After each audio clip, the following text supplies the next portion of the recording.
नमस्कार। 8वीं कक्षा की हिंदी पाठ्य पुस्तक वसंत भाग 3 पाठ 12 सुधामा चरित पाठ पर आधारित बहुविकल्पी प्रश्न पर आइए हम चर्चा करते हैं। 8वीं कक्षा के अन्य पाठों पर आधारित एमसीक्यू पाठ की व्याख्या एवं प्रश्न अभ्यास आदि का वीडियोस इसी चैनल में आपको मिलेंगे। अगर आपने इस चैनल को अभी तक सब्सक्राइब नहीं किया तो जरूर कीजिए ताकि वीडियोस के नोटिफिकेशंस समय समय पर मिलते रहे। तो आइए शुरू करते हैं एमसीक्यू। सुधामा चरित कविता के कवि कौन है?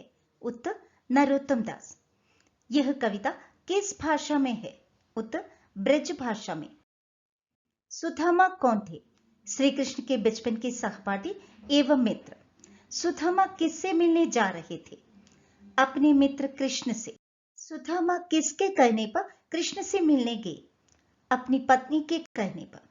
सुदामा की पत्नी ने उपहार स्वरूप पोटली में क्या दिया था? तंदुल या चावल? सुदामा कृष्ण से मिलने कहां जाते हैं? द्वारका। सुदामा की दिशा कैसी थी? दयनीय।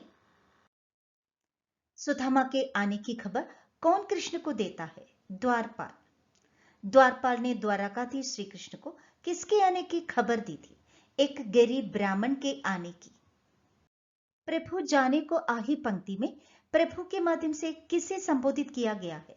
श्री कृष्ण को। सुदामा की फटी धोती और पैरों में जूता न होना उसकी किस दिशा को दर्शा रहा है? गरीबी को। किसके कारण सुदामा बेहाल हो रहे थे? बेवायों के कारण। उपाना शब्द का अर्थ क्या है? जूते। अगला सवाल, सुदामा की दशा देखकर श्री कृष्ण की क्या प्रतिक्रिया हुई? उत्तर श्री कृष्ण व्यथित होकर रो पड़े। हाय महादुख पायो सखा, ये किसने किससे कहा? श्री कृष्ण ने सुदामा से। श्री कृष्ण ने सुदामा के पांव कैसे धोए? अपनी आंसुओं से। पानी परात को हाथ छुयो नहीं, नयन के जल सो पग धोए में कौन सा अलंकार है? अधिशयोक्ति अलंकार। सुदामा चावल की पोटली किस कारण कृष्ण को देना नहीं चाहते थे? संकोच के कारण। वाही पड्यो ठेली पंक्ति में वाही शब्द किसके लिए प्रयोग किया गया है? सुदामा की पत्नी के लिए। चोरी के बान में हौजू प्रवीणे, किसने किससे कहा? श्री कृष्ण ने सुदामा से कहा। कछ भाभी हमको दियो, यहां भाभी किसे कहा गया है? सुदामा की पत्नी को। श्री कृष्ण ने सुदामा की किस पुरानी आदत की ओर संकेत किया है? चोरी की। कृष्ण ने सुदामा द्वारा लाए उपहार को किसमें भीना हुआ बताया है? सुधा रस में।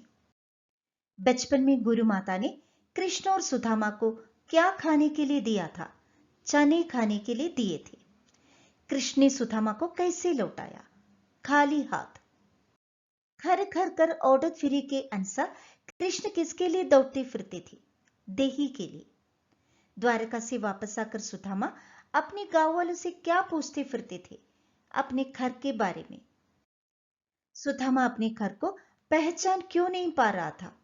सुदामा का घर भी कृष्ण के महल के समान बन गया था।